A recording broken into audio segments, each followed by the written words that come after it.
Hello, everyone. So, I filmed my final thoughts a couple nights after the election, and my audio was horrible, and nobody could hear what I was saying, and I was frustrated, so I just kind of stepped away from it. But I do want to share them because the things that I talk about in this video are going to come up in my blog posts, and I want to give everybody a good jumping off point.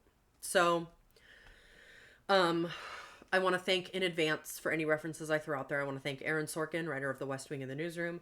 I want to thank Tim Miller of the Bulwark Podcast and Tom Nichols and JVL for just everyone at the Bulwark Podcast for anything that I might say that references you guys. And Tom Nichols, I am 100% going to mention the Reagan and Mondale campaign story because I had heard it too, and the person that I heard it from also told me that he wasn't sure if it was true. So, yeah, that's just a fun little bit there. But we'll get to that. You're in my new workspace. I have Grant and I have Cassidy, and then down here, I have Liz. I don't know if you can see, I have Liz. And I fully encourage everybody that reads my material to go read Cassidy Hutchinson's book Enough and Liz Cheney's amazing book Oath and Honor. They're both wonderful, wonderful pieces of writing, and I think that they both tell a story that is intended to be a call to action. And I was really inspired by both. So we already know how inspired I am by Cassidy Hutchinson. I don't need to mention that. That's kind of like all over my everything. So, and to that point, I do want to start by saying that I feel, we failed all of those who came forward, and that includes the women that I wrote about. That includes Cassidy Hutchinson. That includes Sarah Matthews and Alyssa Farah Griffin. That includes Liz Cheney, who did the work. That includes some generals, some high-ranking members of the armed services who came forward, like Millie Mathis, very notably John Kelly. And I can only hope that the next 4 years will be decorated with names of people who were inspired by you and who will do the same and who will ring the alarm bells and who will tell the truth to power and to the American people. I can only hope. So thank you for your service, all of you. Now as for who failed the rest of us, the DNC. My blog is going to be littered with complaints about the Democratic Party for the next couple of years, so if that is not your thing, I totally get it, but try to hear me out just long enough for this video, please. So Biden threw out what we call in my line of work, a soft leak, a test balloon. These are terms that we use to basically describe when an idea is put forward that we don't want to attach to the entity that it came from. So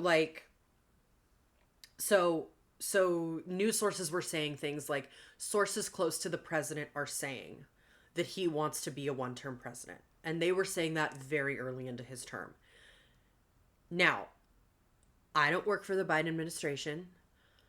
Maybe that was somebody who spoke out of turn and he never said that, but there were other indications that he intended to be a bridge candidate. This was a hot topic. This was a heavy topic. And then we started seeing those stories. So if that is how it works, basically somebody from the communications office, somebody from the press office said, gave it to a reporter and said, yeah, you can say sources close to the White House or sources close to the president, or something like that. It got out and it was, you cannot say it's from us, but you can say this thing. That might be the West Wing version of events, but having worked in PR myself, that is it's not how it works, and he threw that out very early in his presidency, or someone on his behalf did, if that is how it happened. But again, there are other signs. And what the DNC did, or really didn't do, they didn't do the work. They fell asleep at the wheel. They sat on their asses. When it came time for the primary, Biden was the only one in the room because the DNC didn't see the early signs and they didn't do the work to galvanize support, galvanize energy, get some more names, get some name recognition for another candidate. So Trump was campaigning and on trial for 4 years. He was building his base. He was going through trials. He was making these speeches and these statements about, about how unfair all of it was, and all of it was a call to action to his base. And the DNC had the same 4 years, and they did absolutely nothing. And it's hard to think of this in terms of feeling bad for someone, especially when Biden's approval rating was so low and so many people were displeased with him. But it's important to also feel sympathy and empathy for people. And I don't believe that Biden intended to be the only person in the room when primary time came. I really don't. And I feel for him in that sense. My disappointment in him comes from the fact that he didn't step down after the first debate and say, hey, Donald Trump, this is who you're running against now. She's gonna run for president. You're debating with her in 2 weeks, and then you're gonna do it again before Super Tuesday. And I can tell you that because of the complete lack of rules surrounding the executive branch that you wish to have, when you were in the White House, and there are no rules anymore and I'm the president, That's a joke. Don't do that. And I don't even know if he could make those rules, or if making that demand was something that he would have done. That was a total digression that was, for humor purposes, but still, he didn't leave her with a lot of time. As for how Kamala became the nominee, I have some thoughts on that, which are also tied to why I believe he should have stepped down during the first debate, but it is also kind of marred with a big question mark, which I'll explain. So, I'm going to preface this by saying everybody that doesn't follow AP News should follow AP News, because they do a lot of what I call educational reporting, and I really try to emulate that in my life. I try to inform you guys with my blog posts, as well as kind of indulge in I want to indulge in the hype around things, but I also want to inform. So, and if I'm ever not doing a good job of that, or if you guys ever have any questions, please let me know. That's why I always ask after media monitoring, let me know if you have any questions about the news. So digression aside, AP released, and I remember because I was in the car with my father on the way back from San Diego. I was at a celebration of life, and I was in the car on the way back from San Diego with my dad. And my dad and I are both very politically engaged. My father's actually one of the reasons that I do this. And it was a long car ride, and and Biden stepped down at the beginning of our drive. And then a couple hours later, AP released a primer basically on what the next steps were, what the procedure was, where does the money go, who has the money, can there be a primary at this point, what constitutionally is the way forward. And in that piece, I saw something that was kind of glossed over, but to my mind was one of the big reasons why Kamala Harris became the presidential candidate. So the convention had not happened yet. She was not officially his running mate. But the campaign fund for his campaign had already been established and had amassed quite a sum of donations. And the two names on that campaign fund were Joe Biden's and Kamala Harris's. And from the primer that AP did, the two options were to either then have that money go to her or to super PAC it. And that amount of money to become a super PAC when there's really no other well-known candidates on the table, and that hunting process could take a while, to super PAC that off to somebody that has very little know-how except in their small little bubble, Whitmer, Pritzker, like all those guys, is a big risk to take. And I think that it also would have been complicated, a very complicated process, unnecessarily complicating something that was already going to be an uphill battle. So I believe that that is one of the key reasons why she became the nominee. I don't know if that would have been the case if he stepped down after the first debate, but even if it was, she would have had more time.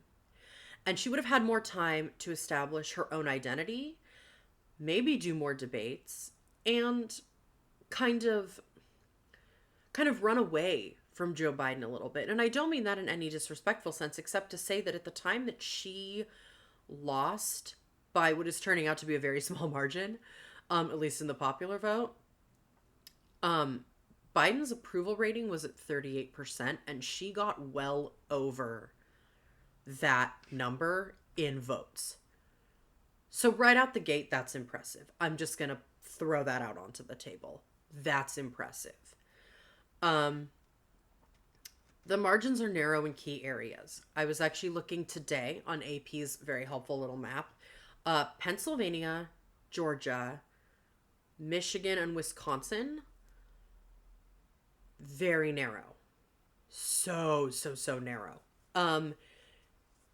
She got like 48 or 48 point something, 49 point something, and he was getting like 50 point something, 51 points. It was very narrow, especially in areas that are traditionally not thought of as being, oh my God, that's going to be close. So I think it's important to remember that she remained competitive in a lot of key areas, and with just a little bit more time, I believe she could have pushed through had she had the chance to establish her own identity. And on the topic, I do believe that when she went on The View and said and answered that question, what would you do differently than Joe Biden? I firmly believe that she needed another answer. Anything other than, oh, I can't think of a single thing. Because really, for a candidate that's coming from a vice president position, that's your money shot. You want to answer that question. You want to have the best answer in the world lined up when someone asks you to define yourself and let you step in and imagine yourself in this new role. And she did not take the opportunity. And I do think that hurt her.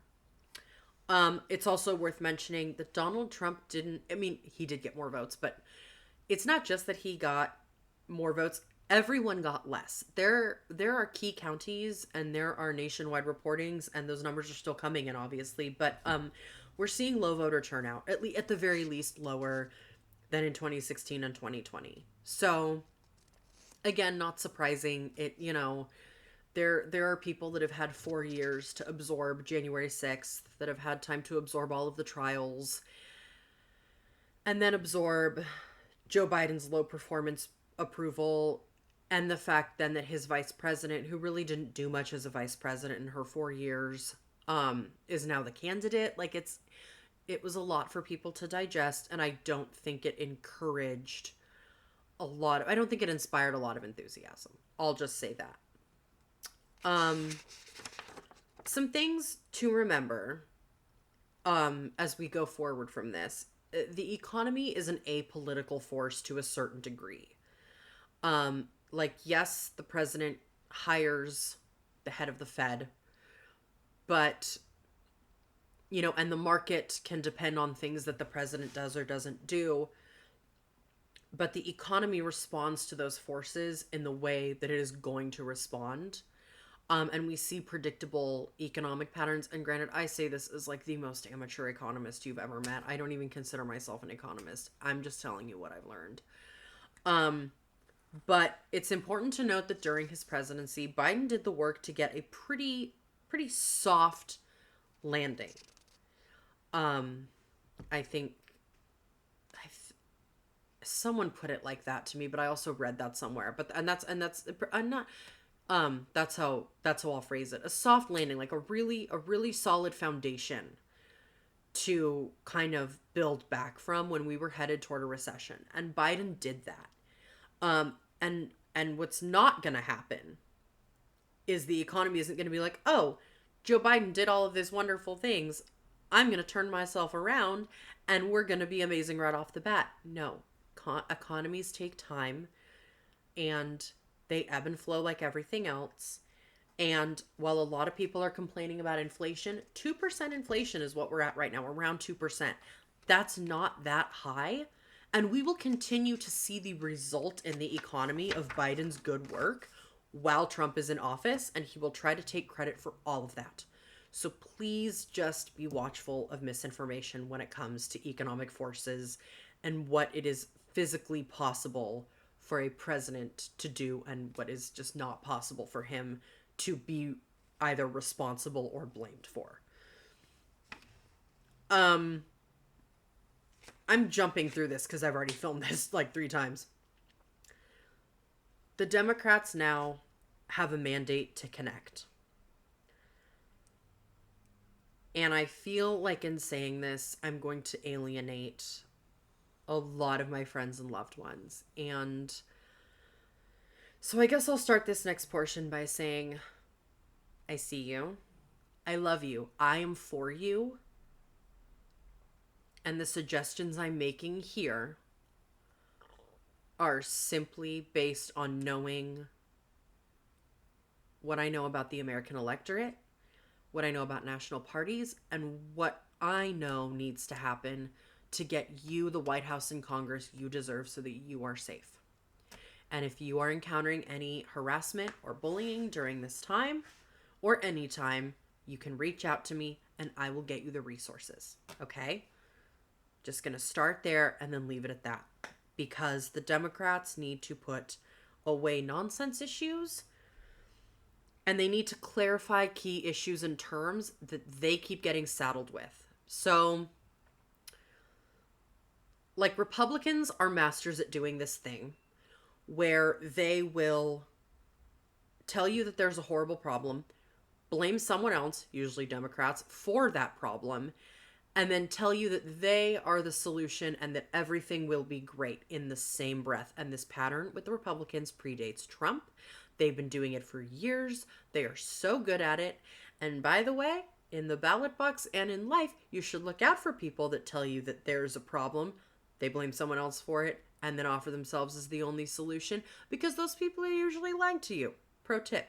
That actually might make it onto a tips and tricks this week. That one's good. I'm gonna work on it.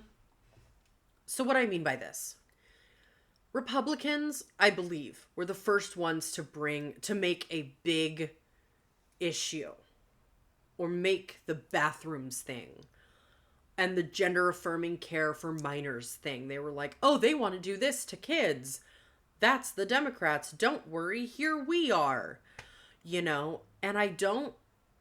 mean, obviously I think it's a despicable thing to do. It's a horrific brand of deception that I think is just of such low moral character, because the political process should be absolutely set aside from that. But the Democrats just let the pitch go by. Like every time. Just once, I would love to see a Democratic candidate just pick up the mic while it's still hot and just say into it, we're not putting kids under the knife, you fucking psycho. Like, can I just get that one time? Because that would be so nice. And I don't want to, and I don't want to say that there shouldn't be care for the LGBTQIA plus and trans community. They're all under the same umbrella, but I do separate them for purposes of, not wanting to favor, certain groups over the other. But I think that and this is where I will tell the Ronald Reagan campaign story. So Tom Nichols told this story on the Bulwark podcast, but I have actually heard this story before while I was in college. And as Tom Nichols mentioned in his segment in the podcast, and as I was told, here's a really funny story, P.S., unsure if it's true, that Reagan's campaign manager came to him and said, when he was running against Mondale, and said, the evangelicals are really mad at you because you're not focusing enough on school prayer, you're not focusing enough on abortion, you're not focusing enough on like all of these things that are really important to the religious right groups. And Reagan or somebody in the campaign just looked at the guy and said, okay, what are they going to do? Vote for Mondale? Like, no, they won't. I have their vote. I don't need to cater to to every single whim, And I feel like the Democrats feel held at gunpoint by such small groups. Like, like if you don't do this, then, we're not going to vote for you. And by the way, a lot of those threats come from people that have a lot of passion for the issues, but not a lot of education. In my experience, just as an aside. And I think that what I would love to see from Democrats, especially right now, is a clarifying of terms and an effort of inclusion. So, because in the process of making space for all of these groups that they've made space for, they've actually now not made space for some of the biggest voter blocks, which is no college white men, no college Latinos now actually see themselves as kind of being the same as no college white men as far as what their concerns are, what their needs are. And that actually says something pretty cool about the American dream. It means that they've worked. It means that they see themselves on that level. They don't see themselves as immigrants anymore. They don't see themselves as being affected by those issues. And now they're kind of moving to the right because of it, because those groups have been left out. And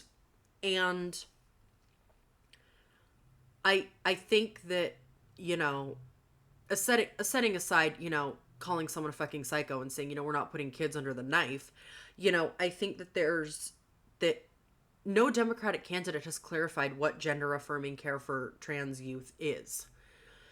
And you know, you and I know, because we're reasonable people, you know, that means, you know, therapy, binding safely, access to properly fitting clothing, mental health care, anti-bullying resources. That covers a multitude of things. And I think that if they remembered that and that they presented it in that way, and then brought in, you know, all of the things that everyone would have access to, if trans and LGBTQIA youth could have access to these resources, and what healthcare would look like for all adults if and trans adults and LGBTQIA plus adults had access to, you know, X, Y, and Z kinds of care. If they can just bring in that inclusive aspect instead of making it so that certain blocks of voters don't feel like a villain every day for getting out of bed because they don't understand and they don't feel connected to those issues, and they really want to know, you know, why is my grocery bill so high? You know, why can't I, you know, why can't I afford things anymore? You know, and am I still going to have a job in a year? You know, I think the Democrats have a mandate to connect with people on that level. Because I firmly believe that the trans community and the LGBTQIA plus community knows that the Democratic Party is with them, and has and will support them, and will do their utmost best to create a safe America for them. And I do not wish to offend any of those groups, but I do want to tell the Democratic Party and the DNC, don't court votes you already have. You need to create an environment to get back the votes you're losing while you're focusing on these things that affect such a small bubble of the population. And you need to make it about the fact that actually these issues affect everybody, and you need to make people feel welcome again. That is just a hard and fast mandate that the Democrats just have to get to, just immediately, if we want the Congress that we deserve and the White House that we deserve in 2026 and 2028. I think that running harder ads and not letting social extremism be a distraction is very important. I think that the violent rhetoric that has been used by the right is absolutely not something to be admired, but without doing personal insults and name calling, the Democrats can begin to fight fire with fire a little bit and say, that's absolutely ridiculous and unconstitutional. Here is what will be possible, and following the parameters set forth by our founding fathers, here is our plan. You know, I think that all of that is going to be important. The number one thing that I want to focus on as a voter, and as somebody who has kind of gone through certain phases of life with aspects of activism, is I don't think I want to get out there and march in the streets this time, because I think for me, one of the only ways to fight the absolutely unrelenting wall of crazy that comes at us from the right is just by solid, resolute, like, normal behavior.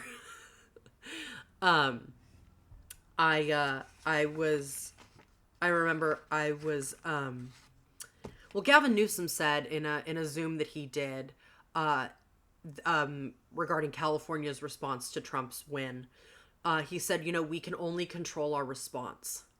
And one of my favorite authors, David Sedaris, wrote in one of his books, Calypso, which is just one of the most humorous and also heartbreaking pieces of literature I've ever encountered. Go read it. In one of the stories, he was talking about being in Oregon on the day that Trump won the election in 2016. And he was walking around, you know, kind of in a daze, I think, like we all were, right? And he ran into someone, and people were all walking in like one direction. And he'd heard about the protests that were already starting, right? And so he asked, he's like, oh, are you marching? Like, what are you doing? And the person that he had stopped to ask this said, you know, oh, we're going to the lake. You know, we're going to form a ring around it and hold hands. And his narrative his narrative response to that was to say that he couldn't wait to see. He could only imagine how that was going to play on Fox News. Watch out, everyone. They're holding hands. All this to say, I love a good protest. I do. But I also, in light of January 6th and in light of the fight to bring people back to the fold in the next few elections, I my instinct is to stop handing it being news coverage, diatribes, any of it. Stop handing it to Fox News on a silver platter. Which is not to say that I have any resentment towards people that are going to go out and protest and feel how they're going to feel and participate in those things. But, and I don't ever want it to be said about me that I'm giving up, because I'm doing the opposite. But I just think I'm going to let it take a different form this time, because, you know, I want the difference between the two parties' response to be so clear it is undisputable. You know, I want January 6th to stick out like an indefensible sore thumb for forever. And I think peacefully marching is absolutely wonderful. But I think anything beyond that, and you run a real risk of, and we all know it's lies, by the way, because it's Fox, but you run the risk of them saying it anyway. That, oh, we're responding in a way that, you know, that people, you know, were put on trial for, you know. And I think in light of the work that Liz Cheney did, I think I'm going to stay inside this time. I really am. Because I want the difference to be black and white. And I think that's what I want my role to be. And while I'm staying inside, I'm going to be demanding better of my national parties. And I encourage people on both sides to do so. Carrie Lake lost her Senate seat to a Democrat. And I should remember his name, because I've been counting Senate races and looking at the clear picture of your new Congress for you for a week and a half now. But in key spots, MAGA Republicans didn't win their seats. The Senate is Republican by only a small margin, and at this point it cannot be counted on that all of those Republicans are MAGA Republicans. And it still looks like the House might go blue. I think there's been some updates on that on AP, which I will check on, so maybe as I'm saying this, that's now changing. But they have the Senate by only a small margin. Which means that actually down ballot, even if people voted for Donald Trump, they were probably voting against one of the many things about the Democratic Party that I just mentioned. But in actual fact, they don't want Trump to be able to do everything that he says he wants to do. So we can demand better of our national parties. We can write to them. We can go out and canvass for candidates we believe in. We can go out and find middle-of-the-road Democrats, middle-of-the-road Republicans. We can find people that are more moderate, that will talk and have important conversations with people on the other side without slinging personal insults. We can go out and find people and support people to run for office that will have respect for the Constitution and for all of the American people, whether or not they get their vote. We can go out and do those things. And we can send a clear message to the RNC and the DNC that this political climate is not okay anymore. And you need to do better. That if you are going to be the arbiters of good taste on our behalf, that you need to listen to what we're saying. And you need to hear what we want. And you need to hear what we're scared about. And you need to hear what we will and won't accept from an elected official. You know, we can tell them that we're sick of the lesser of two evils. My mother and father both say that they've only ever voted for one candidate that they actually wanted to vote for in their entire lives. I think we can do better.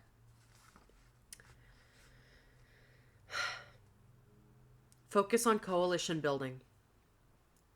Follow the example of Gavin Newsom, of Liz Cheney, and of Kamala Harris when she conceded the election.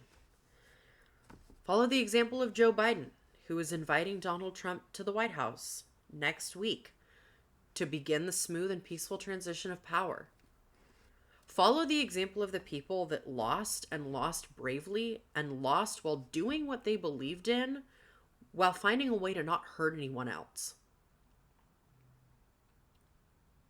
The Democrats aren't setting fire to buildings or going after people with, what did Cassidy Hutchinson say? Spears fastened to flagpoles. The bar is low. I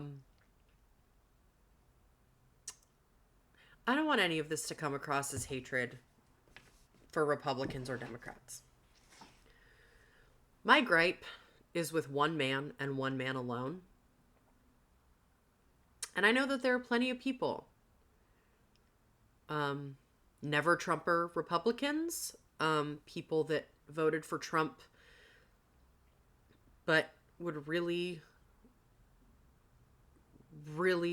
like to see something different from the RNC. At this point, no discussion is off the table. And I think that that makes me the minority among people, you know, that I know in my life, that have very strong opinions about people that voted for Trump this time, even more than they did about people who voted for him last time, because, you know, now he's a known quantity. But if we want to move forward from this, no discussion can be off the table. We can't demonize people for who they voted for in the last election. We can only know that, you know, we can only talk to them until we know that the content of their character and the content of their hearts does not match the low moral character of the person that just won the election, you know, but they were looking for something that America hasn't offered them in a really long time.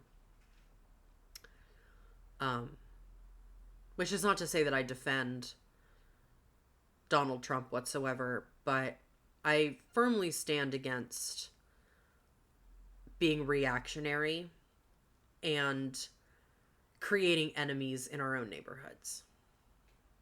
Because we are not the party of the enemy within. That's the other guy. Let's make sure he's like the last guy to be able to say that about the people he'll be leading and still become the president.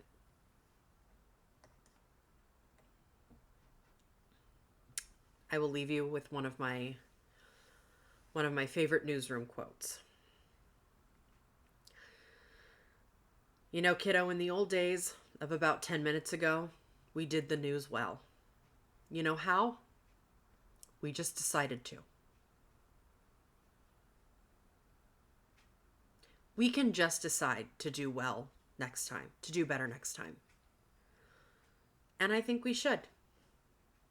I myself have already made the choice that I will try to participate in the news well, but again, I don't always hit the mark, at least not to the standards of Will McAvoy and the fictional people at ACN, but I'm trying. But let's just decide to do this better next time. And let's just decide to examine what it takes to get there so that we already know who's standing with us the next time we're in this position. Okay? Thanks for listening. See you next time.